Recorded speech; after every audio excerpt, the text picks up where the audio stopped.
Podemos ir diciendo desde dónde nos estamos conectando. Algunos ya sois habituales, otros creo que es la primera vez que os conectáis, y pues si sois tan amables, yo encantada de que vayamos poniendo en común desde dónde estamos asistiendo aquí a esta tertulia virtual.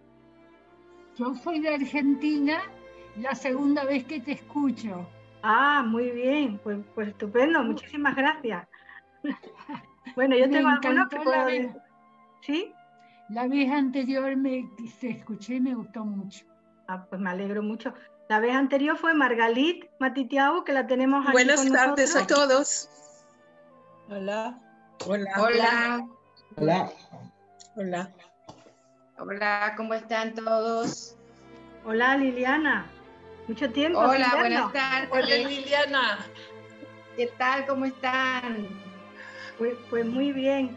Aquí encantado, yo encantada de estar de nuevo aquí juntos. Buenas tardes, de Utrera, Sevilla, España. Hombre, Antonio, buenas tardes. Me alegro de verte, de escucharte. Un antiguo alumno mío. Sí. Es verdad. Y todavía tiene ganas de seguir. Del aula de la experiencia. El aula de la experiencia de la Universidad de Sevilla, ¿verdad? Pues yo encantada, ¿eh? Me alegra mucho verte por aquí. Muchas gracias, igualmente. Bueno, Pepa, aquí desde Buenos Aires, un gusto estar, compartir. Pablo es mi nombre. Pablo Dreisek, sí, Pablo.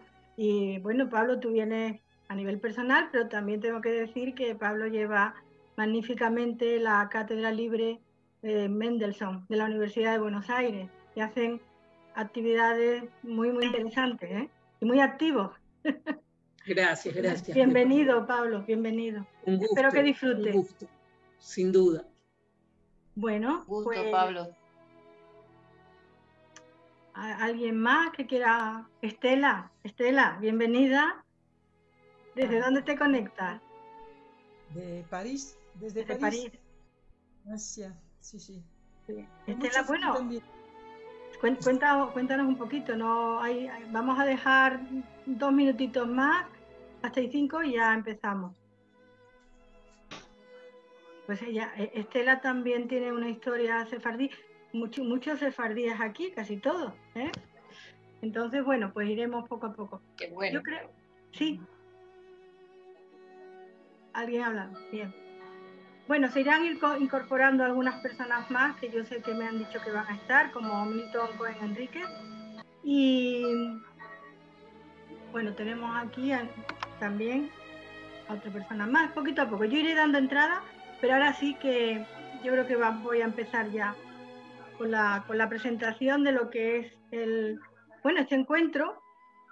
Muestra biblioteca de Sefarad, muestra biblioteca en ladino, y es un espacio virtual, es una tertulia virtual donde poder compartir los libros y las bibliotecas particulares de cada uno, dado que nace con el confinamiento, no podemos ir físicamente a las bibliotecas, y en muchos casos que no se puede salir de casa, pues pensé, yo tenía libros interesantes que compartir y leer un poquito, y luego pues la tertulia, ¿no? Cada uno dice lo que opina y lo que le parece interesante.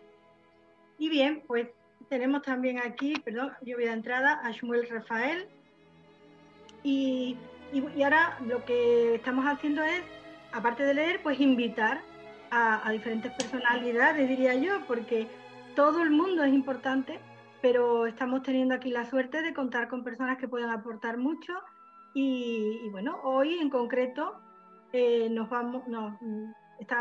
como invitada a una persona, a una mujer con una historia muy interesante y con una familia muy interesante que en un momento fueron judoconversos, criptojudíos, desde Sevilla, desde Marchena, fijaros, en el siglo XV, y después ya portugueses, después de Ámsterdam, después de Curazao. Bueno, yo la voy a presentar y vais a entender. Y en Ámsterdam, claro, muchos volvieron al judaísmo. Entonces son familias que también estuvieron en Sevilla en el siglo XVII, siglo XVI, XVII, como los hombres de la nación portuguesa. Realmente eran judíos, pero oficialmente eran portugueses. Y bueno, pues todo es increíble poder estar con personas que pertenecen a esta familia, como también tenemos, y yo he dicho que hoy nos vamos a encontrar aquí la diáspora de Oriente, representada por Margalit, por Shmuel. Shmuel, buenas tardes, que te he visto, te he dado entrada por ahí, pero no te veo ahora mismo. Sí, hola, buenas tardes. Buenas tardes. Bien, pues tenemos personas pertenecientes y descendientes de familias de la diáspora, tanto de Oriente como de Occidente, Portugal y América. De manera que yo creo que es un momento muy, muy especial. Espero que todos aprendamos y disfrutamos muchísimo. Y creo que voy a darle la palabra ya directamente. Bueno, le voy a dar la palabra a María Elena para que salude, pero voy a presentarla también primero. María Elena, ¿dónde está? ¿Quién es? Muy bien. María Elena Cuartas de Marchena. Bueno, y antes voy a contar cómo la conozco. Yo la conocí hace 2 años, que organizamos junto con el Ayuntamiento de Marchena un acto oficial simbólico de bienvenida a los judíos que tuvieron que salir de allí. Bien como judíos conversos, pero que son familias que luego efectivamente están por el mundo. Y bueno, yo la invité a que viniera como representante de esa familia.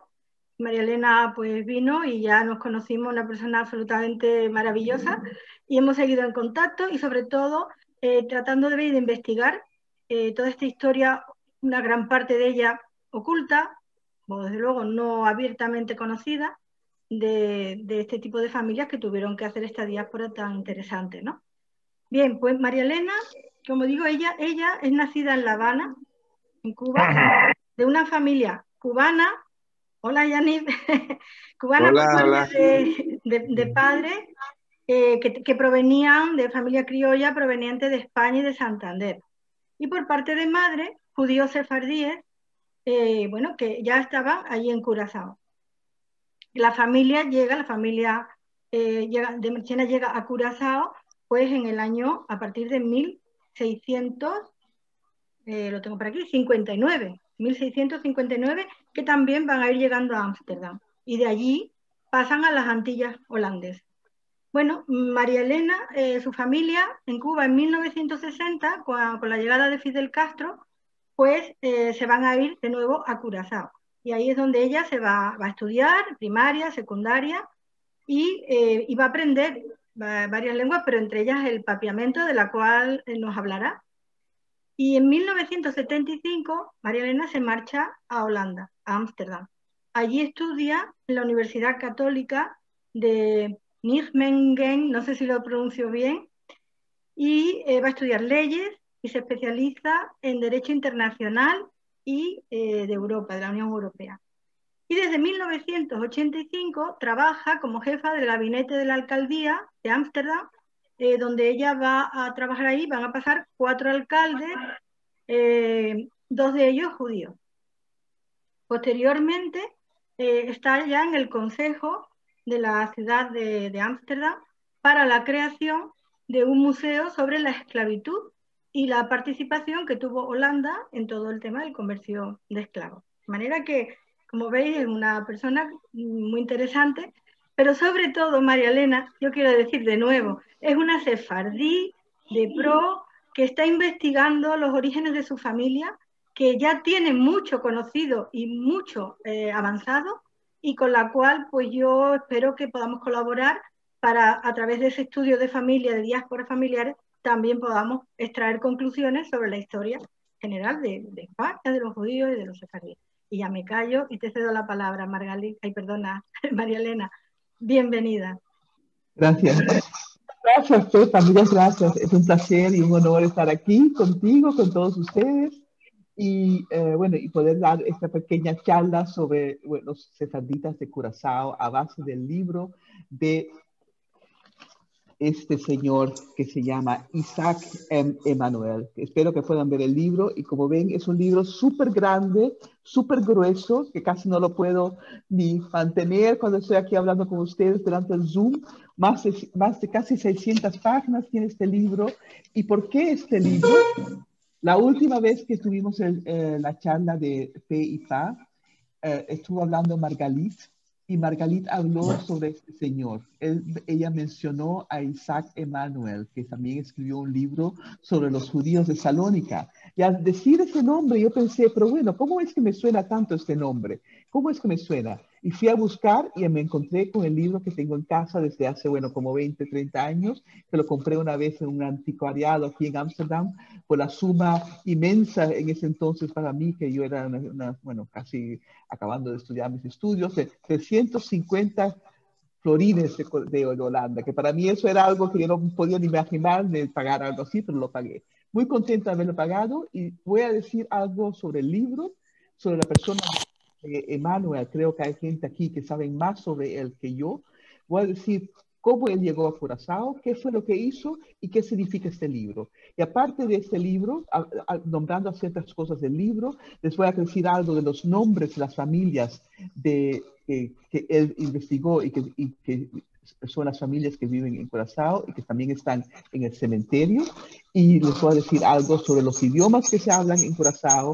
Y si tenemos tiempo, ilustraré una o dos familias, tal vez tres, si tenemos tiempo, de las que él investigó y las que están en el libro. Así que eso es más o menos lo que pienso decir. Si quieren hacer preguntas, no, creo que es mejor al final que interrumpirme, especialmente porque me cuesta mirar quién quiere hacer una pregunta o no. Pero vamos a ver. Así que el libro este de Emanuel fue una obra, una labor de casi 20 años que le tomó para escribir este libro.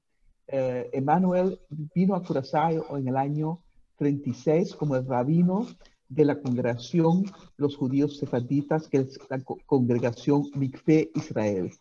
Él, siendo rabino ahí, se interesó por la congregación.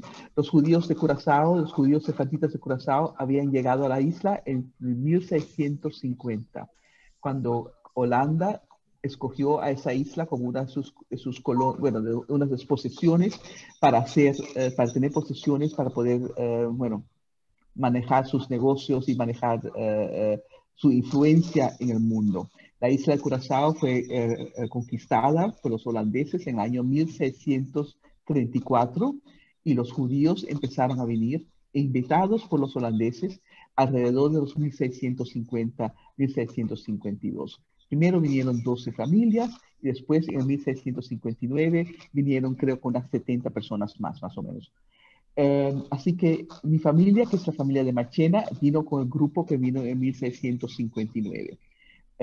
Así que desde ese entonces hay judíos en Curazao y de más o menos el año 1659, Emanuel nos cuenta en el libro que no se sabe exactamente cuándo se hizo el cementerio, el primer cementerio judío de Curazao, que se llama Bet Hajaim, pero en la lengua vernacular de la isla le dicen Bet Haim.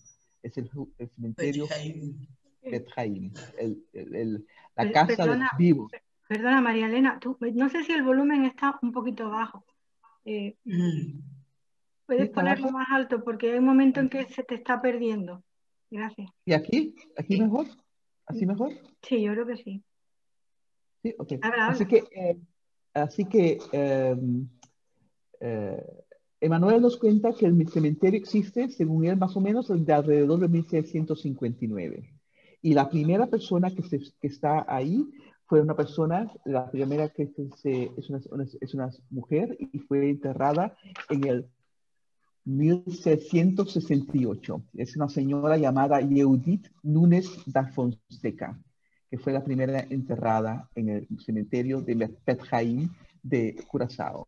Bet Haim, claro está, pues ahí todo el mundo que sabe hebreo, la casa de los vivos, así que nuestras creencias que pensamos que las almas siguen viviendo y el cementerio es el lugar de reposo de las almas para el próximo. Emanuel nos cuenta de por qué un cementerio es importante. Él dice que los cementerios son muy importantes. El cementerio de Bet Haim lo dice en la página 141. Dice Bet Haim es una incontestable de la historia de la congregación Mikve Israel. Mikve Israel es la congregación sefardita de Curazao. Nos dice que también es una fuente para investigaciones genealógicas de las familias de Curazao.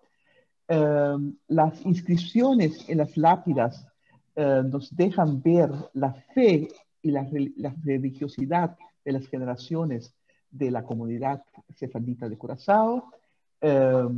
Testifican sobre el nivel cultural de los judíos de Curazao y también están muy bien, muchas lápidas están muy bien ejecutadas y fueron pedidas o en España o en Francia o en Italia para que vinieran a Curazao. Y las inscripciones también nos dan una información sobre, bueno, el sentido de ¿cómo se dice eso? Health. ¿Cómo se dice health en español? De ¿Ayuda? De salubridad. Salubridad health, de la health. Salubridad, De la salubridad de la vida. Sí. Y también, para finalizar, y por eso que él dice que este es un cementerio muy importante, también te da información sobre la inmigración y emigración de los judíos para la isla en las temporadas que vinieron, de cuáles países vinieron, cuándo vinieron y por qué se quedaron ahí. Esto es lo que él finaliza, antes de empezar con todas las familias, eso es lo que él dice en su... Y para hacer esta obra, para llegar a esa conclusión, Emmanuel estuvo más de 20 años investigando los archivos de la congregación portuguesa israelita de Ámsterdam, porque el archivo de Mikve Israel estaba estaba escondido, o no estaba ya más ahí, no estaba más, él no pudo investigar mucho el archivo en ese entonces. Estamos hablando de los años 30 hasta el año 57, que fue cuando se publicó el libro. El libro se publicó en 1957. Así que durante 20 años él hizo una investigación de todos los archivos en Ámsterdam y fue la primera vez que se abrieron esos papeles desde creo que el año 1885. Él fue el primero que volvió a hacer y mirar todo. Y mirando las lápidas que él había fotografiado, porque antes de hacer esta investigación, él fotografió todas las lápidas que aún estaban, que estaban legibles. Y aparte, mirando las lápidas, él fue combinando esos nombres con lo que encontraba en los archivos de Ámsterdam. Así que una labor súper, ¿cómo te voy a decir? Bueno, casi de un monje, como se decían antes, los monjes que estaban y que estaban mirando. Bueno, una labor muy ardua y el primero de hacer esa labor para la comunidad Mikve Israel de Curazao. Así que él fue el primero de hacer esa labor y empezar con la historia y también empezar con la historia de las familias. Porque el libro de Precious Stones es un primer tomo de un doble proyecto. Y el doble proyecto, el segundo tomo, sería la historia de las familias. Pero en las familias, ese segundo tomo no se publicó en 1957 por muchas razones, pero se publicó en 1970. Así que cuando se vino este libro, eran solamente las lápidas, el cementerio y ¿cómo se llama? El cementerio y los nombres, que ahí más o menos ya empieza a contar cómo fueron las familias. Eso es lo primero que yo quiero decir. Como saben, los cementerios ocupan un lugar muy importante en la vida de los judíos sefarditas. Un cementerio representa el nivel cultural de una comunidad. Su mantención y su preservación inviolable son vistas como obligaciones, mitzvot, vitales de las comunidades sefarditas. Y tener un lugar de reposo para sus muertos es también un mitzvot. Así que una de las primeras cosas que hicieron los judíos al llegar a Curazao es comprar un pedazo de terreno para hacer su cementerio. Eso en general. Bet Chaim, Casa de la Vida. Después ha habido otros cementerios en Curazao judíos, porque este cementerio se llenó, vamos a decirlo así, y hay dos otros cementerios judíos en Curazao, uno que se llama, ¿cómo se dice? También de Mikve Israel, porque está en otro sitio, y uno de la comunidad sefardita reformada, que está también enfrente del segundo cementerio de Mikve Israel. así que ese es el terreno de investigación de Emmanuel para hacer este libro. Él mirando las tumbas dice, voy a decir ahora algo de los nombres y apellidos que aparecen en el libro según Emmanuel. Él nos dice que hasta los principios del siglo XX, los nombres de los judíos de Curazao eran sacados directamente de la Torá y de la Biblia. Eran nombres como Eliyahu, Mordejai, Moshe, Sará, Abigail, Lea, Yael, bueno, esta clase de libro. Isaac Emmanuel dice, esta costumbre, eso es una cosa que estoy diciendo, que él mismo lo dice en el libro, esta costumbre atesta al orgullo de los sefarditas de sus orígenes judíos. Eso fue hasta el principio de más o menos los años 20 y después con la modernidad se empezaron también a dar nombres bueno, más generales, más modernos, como también se ve en los Estados Unidos. Los apellidos que aparecen de los judíos de Curazao se pueden dividir en 3 categorías. La primera categoría son nombres judíos de origen árabe. Y por ejemplo, Abbas, Abenatar, Abendana, Abensur, Abesadit, Aboab, Acohen, Gabai, Honeb, Gaon, Yesurun, Alevi, Naar o Nahar, Rafael, Salom, Sarfati, Uziel. Esos son nombres que aparecen también en las lápidas. Y también hay más, ¿no? Solo estoy dando unos cuantos ejemplos, pero son nombres que aparecen en las lápidas del cementerio Bet Haim. La segunda categoría de los nombres son lo que Manuel llama nombres de origen hispano-portugués. Ejemplos son Almeida, Álvarez, Alba, Andrade, Belmonte, Brandón, Castro, da Costa, da Fonseca, García, Gómez, Enríquez, León, Lobo, Lindo, López, Marchena, Méndez, Miranda, Oliveira, Peña, Salas, Senior, da Silva, de Sola, Vieira y otros. Esos son los nombres que tienen un directo enlace con el mundo hispano ibérico o portugués ibérico. Y la tercera categoría es una combinación de nombres, del nombre judío y un nombre no judío, muchas veces de origen ibérico. Y los ejemplos son, por ejemplo, Cohen Enríquez, Abendana Pereira, Levi Maduro, Uziel Cardoso, Naar Enríquez. Era muy común en este mundo de los judíos de Curazao y también de los sefarditas de Ámsterdam y también en otros países donde hubieron muchos judíos sefarditas conversos, de origen converso, en que se usaran, por ejemplo, un nombre judío en una situación y un nombre, vamos a decir, cristiano o un nombre hispano en otras situaciones. Por ejemplo, un nombre judío de nombre y un apellido ibérico. Por ejemplo, Mordejai como un nombre judío y un apellido hispano como Rodríguez. Así que eso pasaba. También durante un tiempo era muy común que en las familias, en una misma familia, hubieran diferentes apellidos, también para usar en diferentes ocasiones. El judío, que se usaba en el trato con otros sefarditas, y que muchas veces es el que aparece en sus tumbas, y el cristiano hispano ibérico, portugués, que era más en el uso comercial, en el entorno cristiano, que era todo eso, esa gran Latinoamérica enfrente donde está la isla de Curazao, que es una isla pequeña en la costa de lo que es ahora Venezuela, Colombia, etc. Además, el uso de diferentes nombres era un arma para despistar a los agentes del Santo Oficio, la Inquisición, que siempre estaban por ahí para ver qué estaban haciendo esta gente.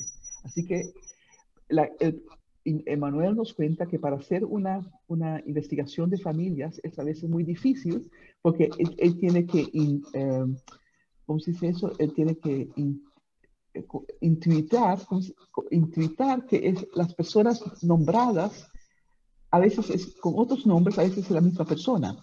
Así que leyendo el libro, a veces te das cuenta que te dice, bueno, posiblemente esta persona es la misma persona que estamos hablando en tal y tal momento, pero ahora en este momento lo están diciendo de tal y tal manera. Y también había, tengo que buscarlo, había una cantidad de familias que usaban aliases para moverse en el mundo. Y esas aliases estaban conocidas y la gente los usaba. Todo el mundo sabía que si decías, por ejemplo, David Senior, también decías Felipe Enríquez. Así que eso era normal y era conocido. Y les voy a leer algunos de esos nombres para que tengan idea de cuál familias y cómo eran que se decía. Tengo que buscarlo. Por ejemplo, aquí tengo una lista grande de los alias y lo voy a ir más o menos leyendo, como lo puso Emmanuel en su libro. Yeyada Deilan, João Deilan. David Nassi, su alias era Josep Nunes de Fonseca, o Cristóbal de Savora de Otavora. Isaac de Marchena, alias Isaac de Martien. Elías de Crasto, Eliao Namias. Jacob Nahar, Manuel de Pina. Abraham de León, Baltasar de León. Y así él tiene una lista aquí de casi, creo que son más de 30 nombres de familia. O aquí le pongo otro, Abraham de Pereira Brandao, ahí cambia el nombre, Antonio Pereira Brandao. O Raquel Díaz, Paloma Fidao. Así que así la gente usaba diferentes nombres para poderse, para poderse mantener en el mundo. Así que es como yo lo veo en sus relaciones con el mundo que no era mundo sefardita. Quiero decir también que la colonia de Curazao, la comunidad sefardita judía de Curazao, es la comunidad madre de casi todas las comunidades judías sefarditas de América, de las Américas. Igual que Ámsterdam era la madre de Curazao, la comunidad judía sefardita de Ámsterdam era la comunidad madre de Curazao, pero Curazao era la madre de casi todas las comunidades sefarditas que se hicieron en las Américas. Eso es simplemente para ver como una isla tan pequeñita así pudo difundir el judaísmo en las Américas, simplemente porque en Curazao les era posible ser judío, lo que no era posible en muchas otras partes. ¿Qué más quiero decir? Los nombres. Bueno, también que había casos que en una misma familia hermanos tuvieran apellidos diferentes.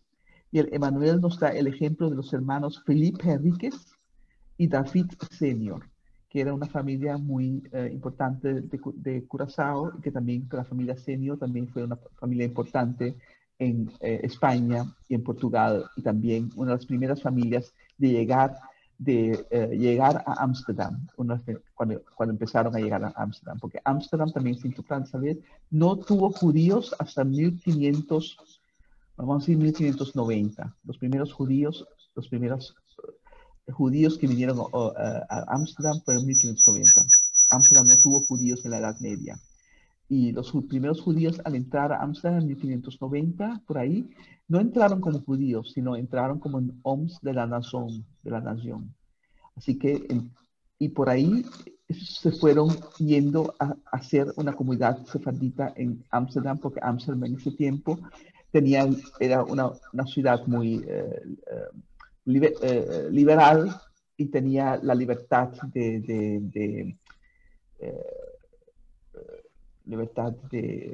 dice?, de religión, que en ese entonces era algo no muy común en la Europa de ese tiempo. Eso hasta ahora es lo que quiero decir de los idiomas. Tendrán muchas preguntas, me imagino, pero seguimos ahora con los idiomas, porque eso también es interesante. Emmanuel nos cuenta que por la historia particular del pueblo judío, desde tiempos talmúdicos, el judío ha sido y ha tenido que ser multilingüal. Y durante la Edad Media, muchos judíos, y especialmente los procedentes de la península ibérica, sirvieron de intérprete en diversas cortes europeas, especialmente porque teniendo este don de la multilingüalidad. Y casualmente o no, porque no existe, a lo mejor no sirve, casualmente o no, el primer judío que pisó el suelo de Curazao fue Samuel Cohen, que vino con los holandeses de la compañía, West Indian Company, con la compañía de las Indias Occidentales, vamos a decirlo así, West Indian Company, vino como intérprete y era un intérprete para hablar español, así que era intérprete de habla castellana. Y en el mundo de los sefardíes era muy común encontrarse con libros escritos en diferentes idiomas en las bibliotecas de los sefardíes: hebreo, portugués, español, castellano, holandés, inglés, etc. Porque no estaba prohibido tampoco para los judíos sefarditas leer estos libros en estas lenguas.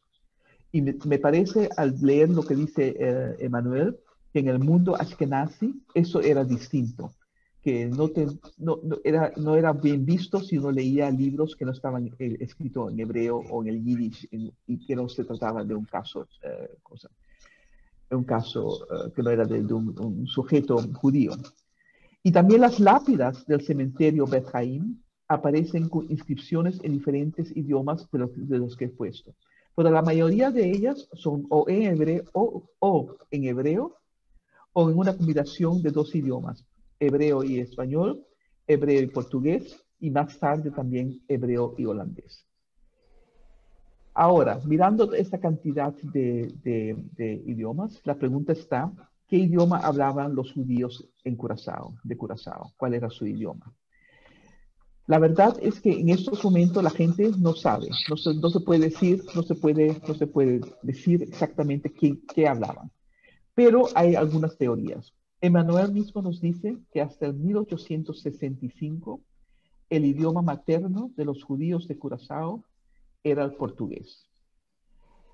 También este era el idioma que se usaba en la sinagoga. Nos dice en su libro, Emmanuel, que mi antepasado, el Cacam rabino Aarón Méndez Chumaceiro, fue el último en dar sermones en portugués en la SNOA es la sinagoga de Curazao. Después ya no más. Después ya vinieron los idiomas modernos del entorno de Curazao, que eran especialmente el español y el inglés. Y también con la infusión más de los holandeses, también se empezó a hablar también más holandés.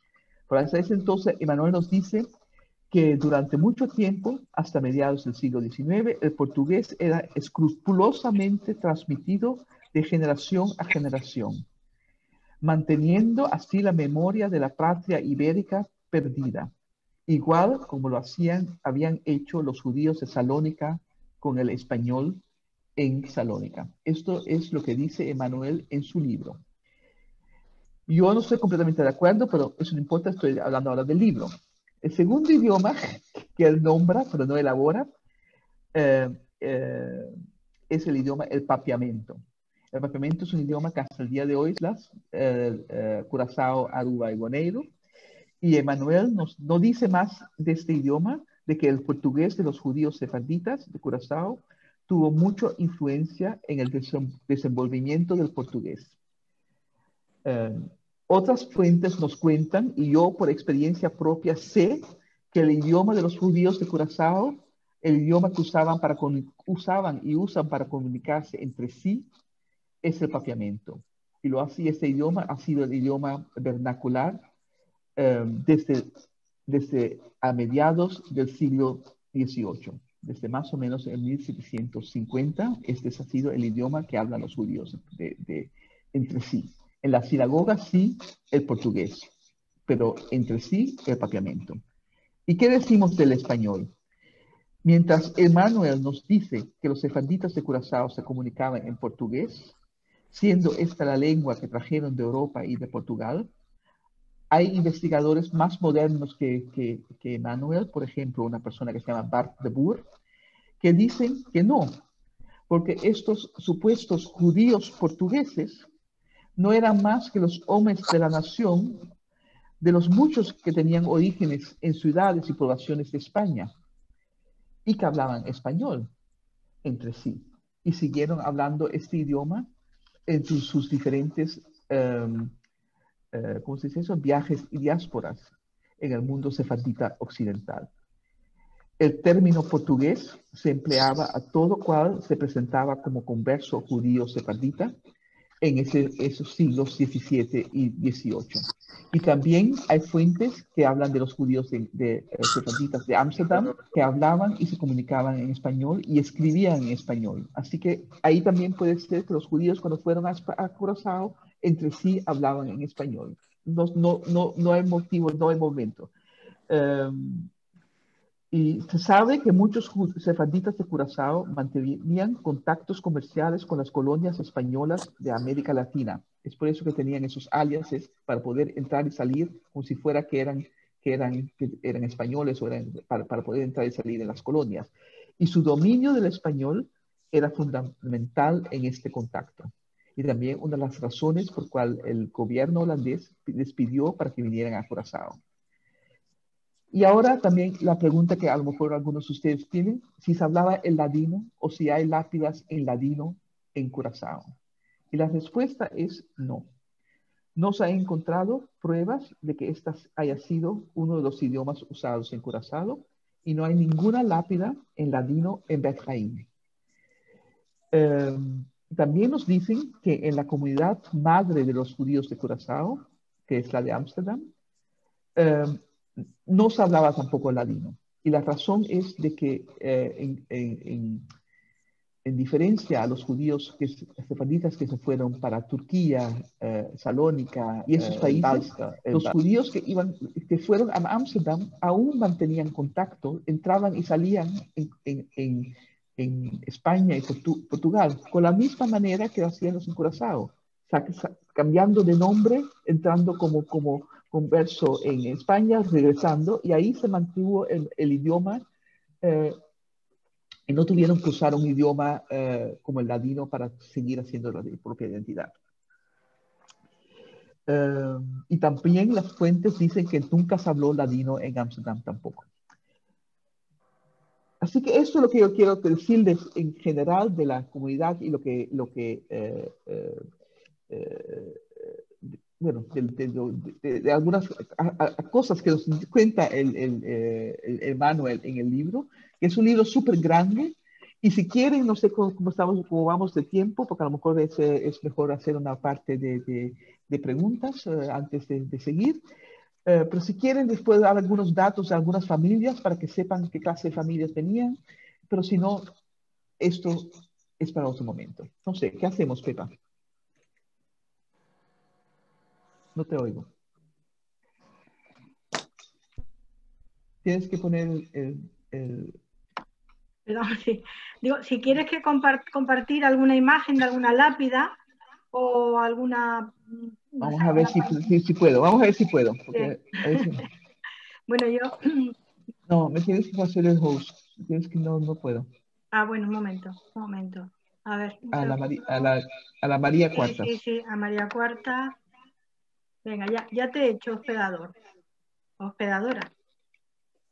Ok. Ya lo tienes. Ok, vamos a ver. Fotos. Una lápida. Miren. ¿Pueden verla? Sí. Sí, se ve. Por ejemplo, esta lápida de...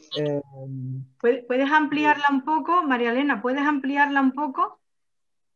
Muy bien. Ya no tanto. Ahí vale. Ahí va, muy bien. Vale, perfecto. Esta es la lápida de David Senior.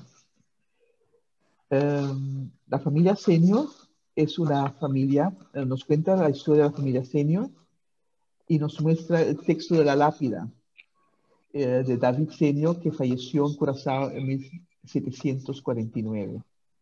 Y la familia Senior fue una de las primeras familias sefarditas ibéricas de llegar a Ámsterdam. Ya en 1598 se registra el matrimonio de un tal Duarte Serraiva, alias David Senior de Madrante, con María Núñez de Sao de Porto, en Ámsterdam, que fueron los primeros matrimonios sefarditas hechos en Ámsterdam. Y más tarde, en 1616, se contrae el matrimonio entre Philippe Henríquez, alias Judá Senior, con Esther de Sebastián Pimentel. Esther de Sebastián Pimentel y Sara Lindo, también Amsterdam. Estos son los ancestros de la familia Senior de Curazao. Así que Judá Senior con Esther de Sebastián son los ancestros del Senior de Curazao. Bueno, y hay él te cuenta que eran una familia muy importante, que contribuyeron en la comunidad de Ámsterdam, contribuyeron a Etzaim, que es la Academia Talmúdica de Ámsterdam, eran miembros de los Parnasim y de una cantidad de funciones en la sinagoga de Ámsterdam, y también al llegar a Curazao en 1685 se encuentran David, Isaac, Salomón y Jacob, que era alias de Felipe Enríquez en Curazao.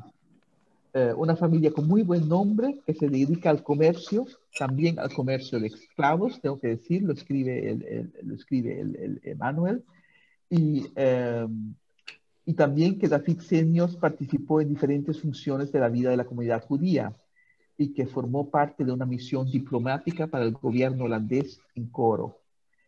Y gracias a un descendiente de David Senior, una persona que yo conozco y también el señor Otto Senior, el rabino Isaac Emanuel, pudo recibir fondos para escribir su obra monumental, la que les estoy contando ahora algo de él. Así que esta es una lápida y también ven en la lápida la elaboración que se hacía, como le daba mucho...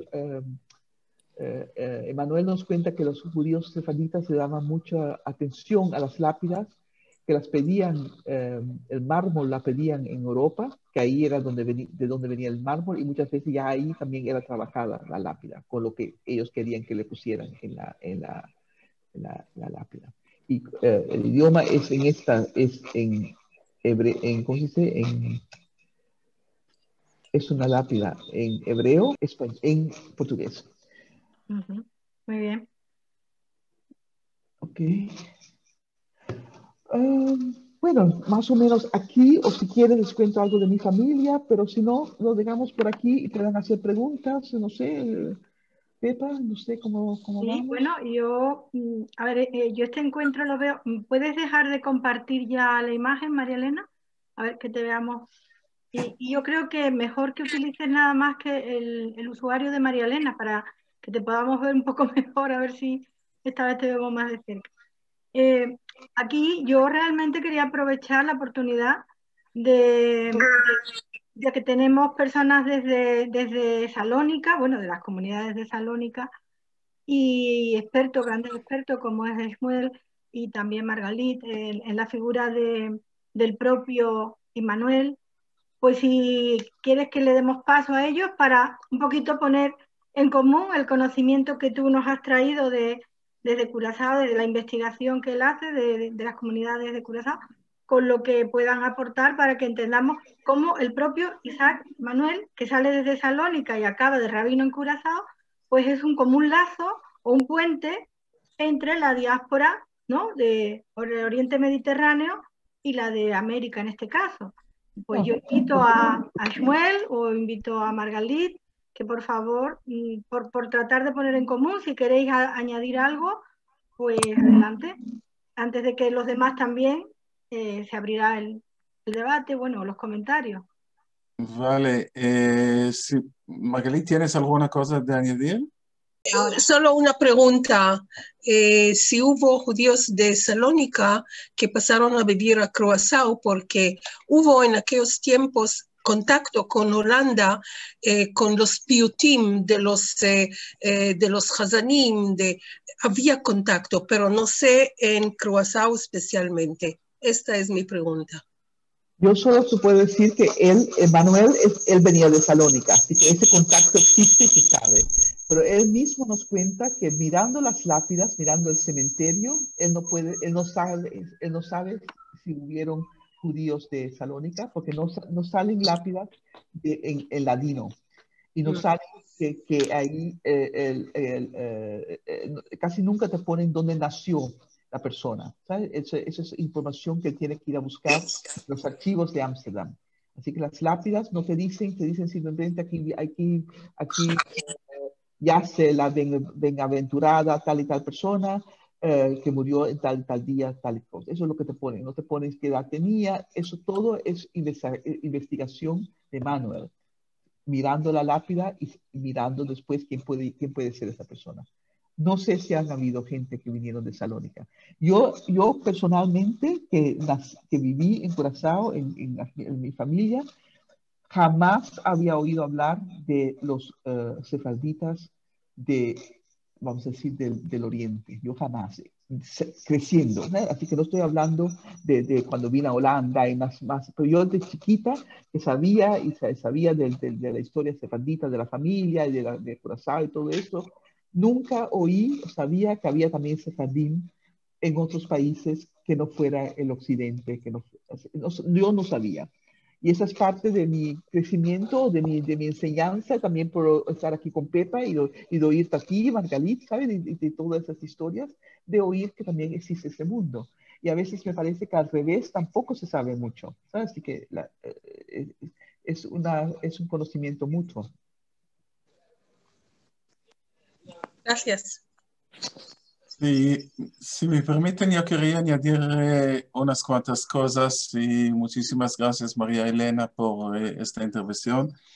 Lo que nosotros sabemos es que Yitzhak Shemuel Immanuel nació en Salónica en 1899 y que su madre se llamaba Esther y su padre era Shmuel ben Yitzhak. En el día de su nacimiento falleció su madre y por esta razón él dedicó una de sus obras titulada como La historia de los sabios de Salónico. Dedicó este libro a la memoria de su madre. Era más conocido como historiador de la comunidad judía de Salónica y siempre tenía una competición con otro historiador que se llamaba, bien conocido, que se llamaba Mijael Molcho, el que publicó y escribió muchísimo sobre la historia de los sefaradim de Salónica. Y los dos, Immanuel y Mijael Molcho, documentaban las lápidas del viejo cementerio de Salónica. La diferencia era que en 1923 Yitzhak Immanuel fue enviado por Rafael Menashe y Avraham Recanati, dos líderes del movimiento sionista en Salónica, de estudiar en el colegio rabínico en Breslau. Y es por allá que él recibió el título oficial como rabino y nunca tornó a Salónica para funcionar como rabino, sino continuó sus estudios en la Universidad de Lausanne y es allá que recibió el título de doctor. Entre 1938 y 39 funcionó como rabino en la comunidad de Curaçao y después en Panamá y en Río de Janeiro durante los años 1950 y 1953. Lo interesante es que él publicó una serie de libros, casi todos están dedicados a las lápidas de los judíos de Salónica. Como he dicho anteriormente, publicó el muy conocido libro Gdolei Saloniki Ledorotam, los sabios de la comunidad de Salónica. Después publicó en París en 1936 también un libro en francés sobre la historia de Salónica. En 1956 y 7 se publicó el libro sobre las lápidas de Curazao, y después en 1963 y 68 en 2 tomos las lápidas antiguas del viejo cementerio de Salónica. Este libro causó una polémica, digamos, increíble entre los dos eruditos y los sabios de Salónica, entre Mijael Molcho y Itzhaki Manuel, porque tenían una competición. ¿Quién es que va a publicar antes esta obra? Y es que fue Itzhaki Manuel. En 64 falleció Mijael Molcho, y después, solo después que pasaron 10 años, su obra se publicó en Tel Aviv y no en el Instituto Ben Tzvi como deseaba desde mucho tiempo Mijael Molcho. Y la información la llevo aquí esta información porque hay unos años que estoy escribiendo la monografía y, digamos, la biografía literaria de Mijael Molcho, y como los dos tenían un contacto muy, digamos, muy problemático, polémico, es que sabía estos detalles. Y nuevamente muchísimas gracias, María Elena, por esta información muy interesante para mí. ¿Cómo se dice?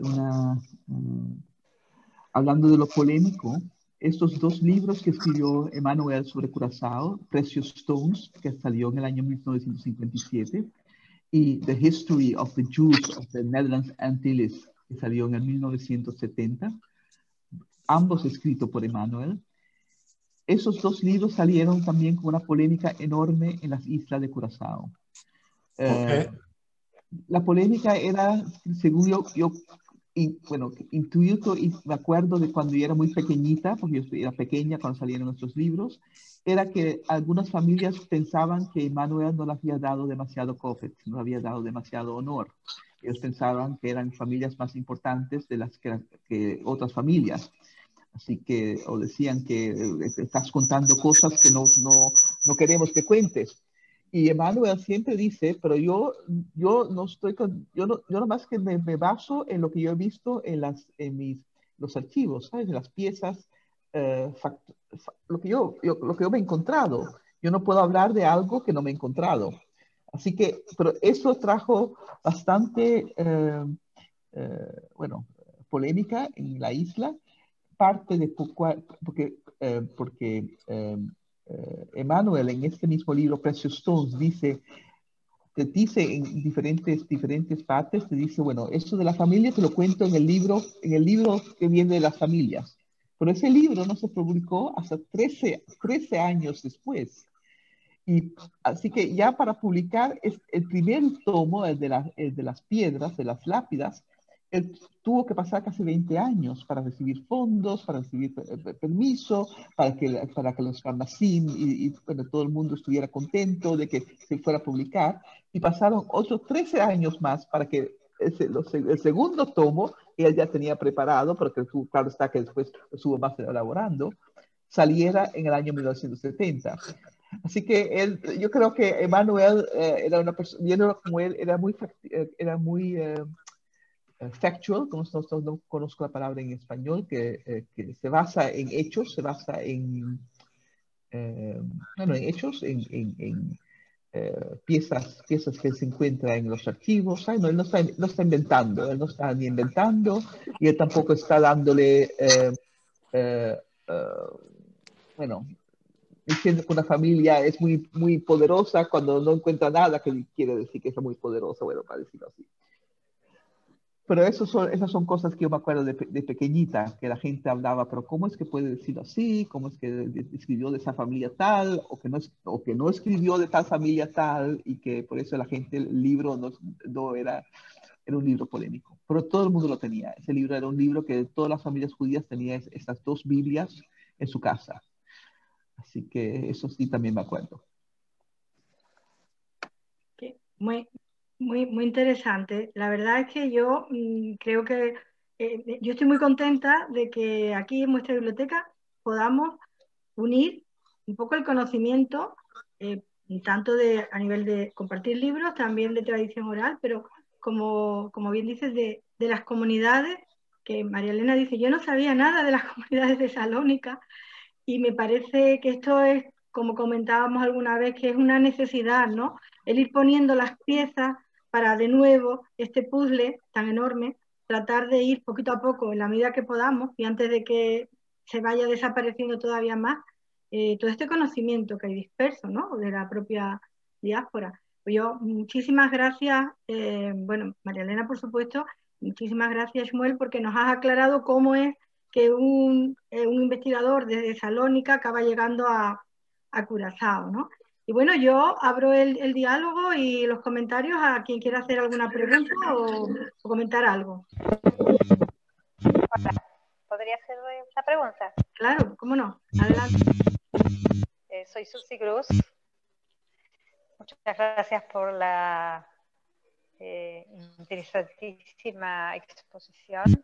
Me gustaría preguntar algo no sobre el Beit HaChaim, sino sobre el Beit HaKnesset, sobre la esnoga, de la cual tenemos una miniatura en el Museo de la Diáspora en Tel Aviv, y tenemos una que han trasladado en su momento al Museo Nacional de Jerusalén, la esnoga, una de las esnogas de Curazao, y que el piso era de arena. Y bueno, yo tengo varias explicaciones, pero me gustaría escuchar de una nativa la razón por la cual el piso era de arena. Lo que yo oí de mi abuela, que se crió en esa snoa, nosotros no decimos snoga, ni decimos snoga, sino decimos snoa, S-N-O-A, nosotros decimos snoa. La que se crió en snoa, de chiquita me contaba que la arena era símbolo de los desiertos por el cual había pasado el pueblo de Israel. Y que esa era una explicación. La segunda explicación de ella era que la arena simboliza al pueblo judío que es más, ¿cómo se dice eso? No se puede contar al pueblo judío porque es como una arenal. Todos los granos de arena forman al pueblo judío. Y así que eso era la segunda explicación que me dio mi abuela cuando yo era pequeña. Y hay una explicación que es mucho más, por eso es una explicación más holandesa, que aquí cuando si estás aquí en Holanda, los pisos que eran de madera le ponían como una capita de arena para que no ¿sabes? Para que no te resbales y para mantener el piso. Y que al ir a Curazao, a lo mejor si algo se acostumbra, pero en vez de ponerle una capita, le pusieron arena. Pero bueno, a mí me gustan más las explicaciones que me dio mi abuela, que era más, bueno. Muy bien. Pues a ver, más preguntas. Muchas gracias.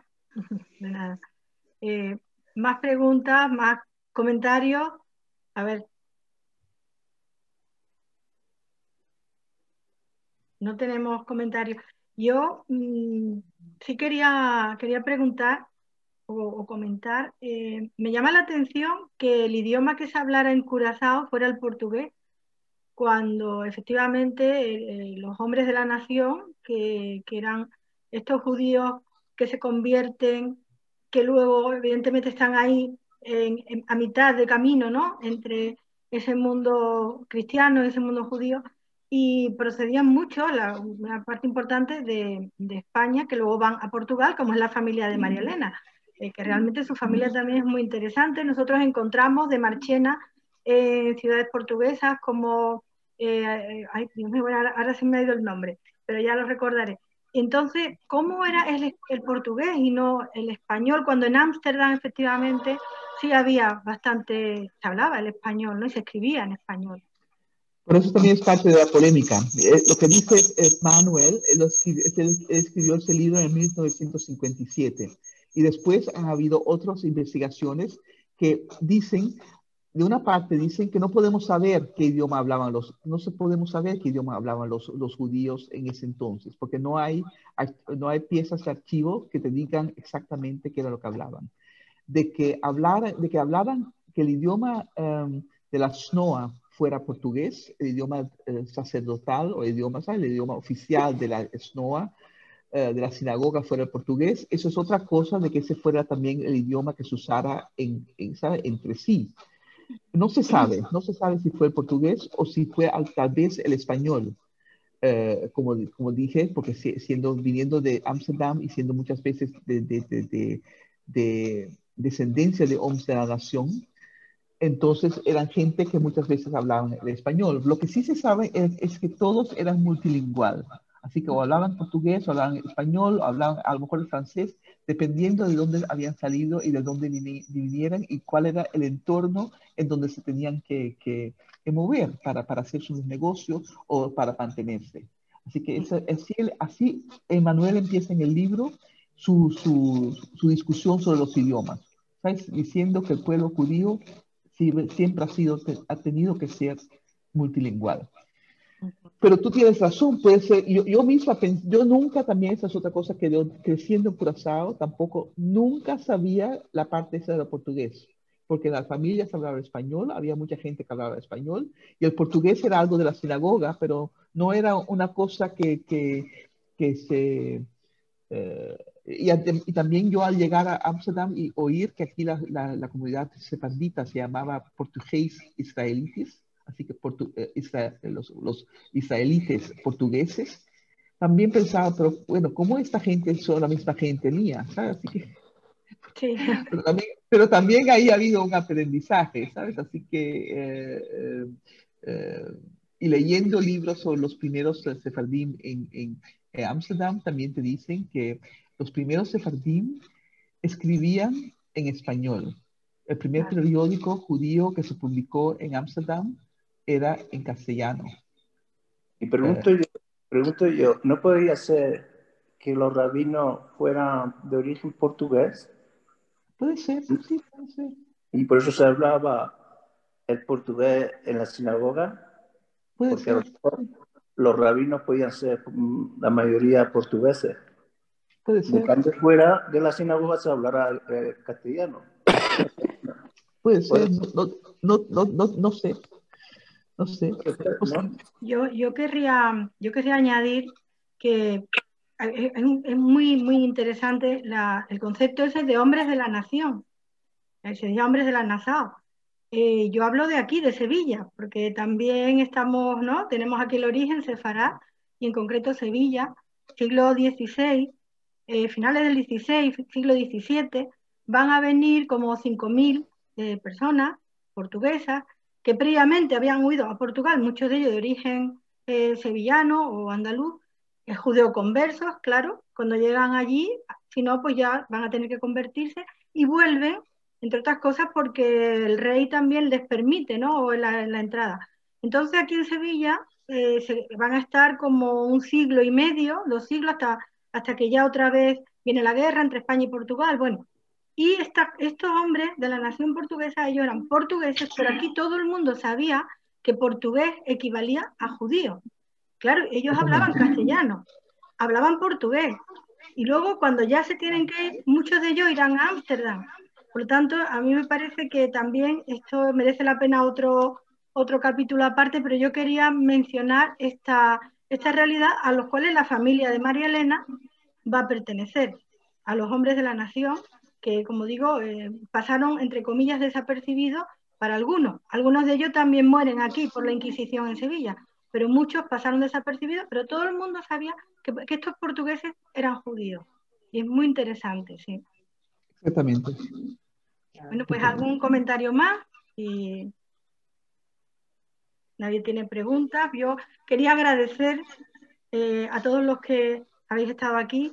Por supuesto, agradecerte, María Elena, que hayas compartido con nosotros este libro tan interesante. Me llama también la atención que estuviera en todas las casas, en las casas se tuviera esta polémica, ¿no?, del rabino Isaac Emanuel. Quiero agradecer a las personas que se han ido conectando desde la comunidad de Salónica. Recordar también que no hace pocos días, ¿no?, tuvimos la conmemoración del Holocausto, y aquí pues hemos tenido también familias, ¿no?, y personas que pertenecen a familias exterminadas, y el propio Isaac Emanuel, su familia también fue exterminada en el Holocausto, familia de Salónica. Entonces, que también sirva una mención, ¿no?, por este tema tan sensible y tan importante.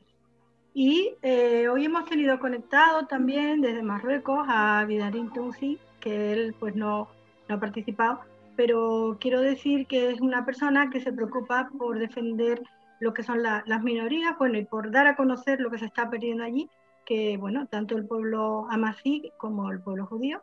Y también le quiero dar y agradecer que haya estado hoy aquí con nosotros, y a todos vosotros, a todos los que habéis venido. Y pues no me queda más nada. Si nadie quiere decir un último comentario, cerrar esta sesión, y espero que haya sido interesante, que hayamos aprendido y que hayamos disfrutado, que es de lo que se trata. Así es. Muy bien. Gracias. Pues nada, gracias a todos y hasta la próxima sesión. Muchas gracias. Muchas gracias, Pipaol. Gracias, Pedro. Muchas gracias a todos desde Marruecos, Kenedra. Bueno, quiero añadir una cosa, que hay una comunidad sefardí en Marruecos, en el norte de Marruecos, y quiero saber, pues desde los años 70 hay inmigración en el norte de Europa, también en España. Esta comunidad es que quiero preguntar si hay una comunidad sefardí marroquí en Holanda. Gracias. Gracias a todos. De antigüedad, si estamos hablando de los al principio, yo he oído de que los judíos sefarditas eran los embajadores de Holanda en Marruecos en los siglos XVII y XVIII. Pero es un tema que tengo que investigar más. Eso estamos hablando de la antigüedad. Y los judíos de descendencia marroquí que hay en Holanda ahora son israelíes. La mayoría de ellos son marroquíes, pero que vienen de Israel. Eso es lo que yo sé. No hay una comunidad. Muchas gracias. Muchas gracias a todos. Muchas gracias a Pipaol, que me ha invitado para asistir a esta conferencia o esta reunión. Les agradezco mucho. Buenas noches a todos. Buenas noches. Buenas noches. Pepa, que tiene el micro quitado. Bueno, si me escucha. Pepa Rull. Adelante, sí, perdona. No, mira, que decirte que esta semana se ha movido el tema de que tú tienes aquí pendiente en Utrera. Se ha movido en el pleno de esta semana pasada, este jueves, y se han movido varios proyectos que hay por ejecutar, y entonces ahí está el tuyo, ¿sabes? Bueno, entonces recibirás a lo mejor noticias, a lo mejor en breve, ¿sabes? Muchas gracias, ¿Vale? muchas gracias. ¿Sabe de lo que hablamos, no? Sí. Sí. Investigación sobre alguna posible sinagoga que esté por ahí. Exacto. Bueno, vamos a ver cómo va todo. Muchísimas gracias. La del niño perdido. Gracias a todos. Gracias a todos y hasta pronto. Hasta pronto. Gracias. Gracias.